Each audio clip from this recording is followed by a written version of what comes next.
Институтот за јавно здравје ја следи состојбата поврзана со пријавениот мултинационален кластер на случаи на инфекција со хантавирус поврзан со патувањето на крузерот во регионот на Јужниот Атлантски океан.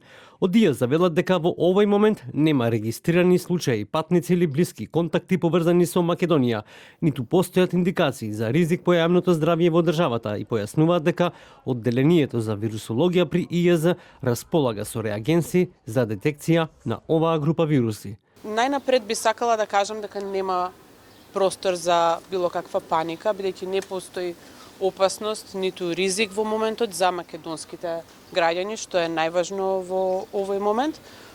Секторот за епидемиологија во Институтот за јавно здравје на дневна основа е во комуникација со Светската здравствена организација и со Европскиот центар за контрола на болести, така да што на дневна основа ги добива сите оние податоци кои што ни се потребни за било како преземање на активности доколку има потреба.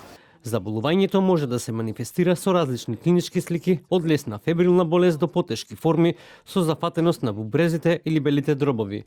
Она што исто така би сакала да го кажам, дека Институтот за јавно здравје е подготвен со протоколи доколку има потреба, од било каква реакција, а воедно ги поседува потребните реагенси, опрема, кадар, методологија за диагностика, доколку, повторно ќе кажам, има потреба, но да потенцирам уште еднаш дека граѓаните можат да бидат во моментот спокојни, бидејќи исто така сме информирани од Светската здравствена организација дека на бродот не постои македонски државјанин, ниту како патник, ниту како член на екипажот, што е вака доста значајно за нас.